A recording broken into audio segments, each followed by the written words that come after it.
नमस्कार मित्रांनो, लाडकी बहीण योजनेसाठी तिसऱ्या टप्प्यासाठी 29 तारखेपर्यंत लाडक्या बहिणींच्या खात्यावर 4,500 रुपये जमा होणार असल्याची घोषणा राज्य सरकारच्या द्वारे आणि महिला व बाल विकास विभागाद्वारे करण्यात आली आहे।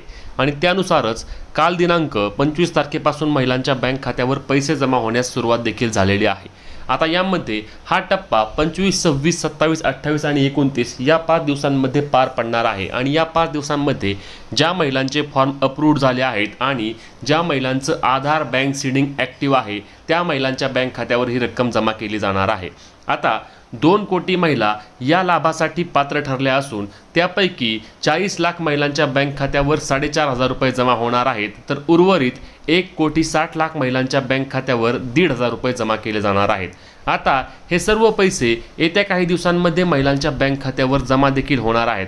परंतु तरी देखील अनेक महिलांचा प्रश्न आहे की आमचा फॉर्म अप्रूव्ड झालेला आहे तरी देखील आम्हाला पैसे आले नाहीत, किंवा आमचं आधार बँक सीडिंग देखील आम्ही बँकेत चेक केलं ते देखील आमचं ॲक्टिव्ह आहे तरी देखील आमच्या बँक खात्यावर पैसे जमा झाले नाहीत। यासाठी महाराष्ट्र सरकार तसेच राष्ट्रवादी काँग्रेस पार्टी यांच्या वतीने महाराष्ट्रवादी हेल्पलाईन देखील सुरू करण्यात आली आहे, ज्याद्वारे व्हॉट्सअपवर तुम्ही त्यांना संपर्क साधू शकता आणि यानंतर तुमचे प्रॉब्लेम ते सर्व समजून घेणार आहेत आणि नंतर कॉलद्वारे तुमचे सर्व प्रॉब्लेम सॉल्व्ह देखील केले जाणार आहेत।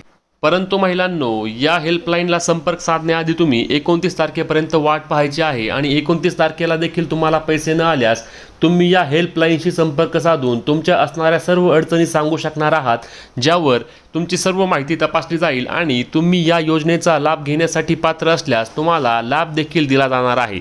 त्यासाठी संबंधित विभागाकडे तुम्ही तक्रार करू शकणार आहात आणि यासाठीच ही महाराष्ट्रवादी नावाची हेल्पलाईन राज्य सरकारद्वारे सुरू देखील करण्यात आलेली आहे।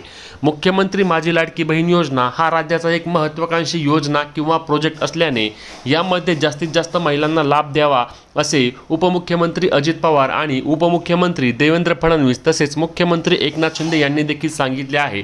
त्यानुसारच या योजनेसाठी वार्षिक 46,000 कोटींचं बजेट राज्य सरकारद्वारे देण्यात देखील आल्याची माहिती सांगितली आहे।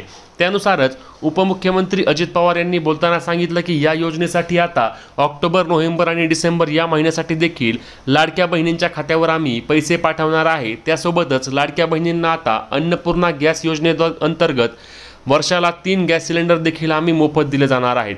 त्यामुळेच ही अत्यंत महत्त्वाची योजना आहे आणि या योजनेचे संपूर्ण महिलांद्वारे स्वागत देखील केले जात आहे। आता या योजनेचा लाभ घेण्यासाठी ज्या महिला अपात्र ठरतील त्याबद्दल देखील राज्य सरकार पुनर्विचार करण्याची शक्यता आहे आणि ज्या महिलांनी या योजनेचा लाभ चुकीच्या पद्धतीने घेतला आहे त्यांच्यावर देखील आम्ही कारवाई करणार असे देखील उपमुख्यमंत्री अजित पवार यांनी बोलताना सांगितले। काही ठिकाणी लाडकी बहीण योजनेचा लाभ घेताना गैरप्रकार झाल्याचे निदर्शनास आले असल्याने अशांवर ताबडतोब कारवाई होणार आणि त्यांना जेलची हवा देखील खावी लागू शकते।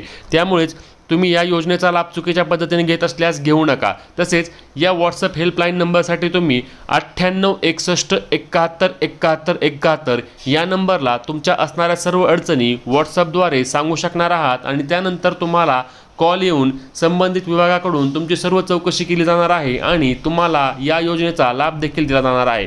त्यामुळे अशाच महत्त्वाच्या माहिती व अपडेटसाठी आपल्या चॅनलला सबस्क्राईब करायला विसरू नका आणि अत्यंत महत्त्वाचे व्हिडिओ तुमच्या सर्व व्हॉट्सअप ग्रुपला शेअर करायला देखील विसरू नका। भेटूया पुढच्या व्हिडिओमध्ये, तोपर्यंत जय महाराष्ट्र।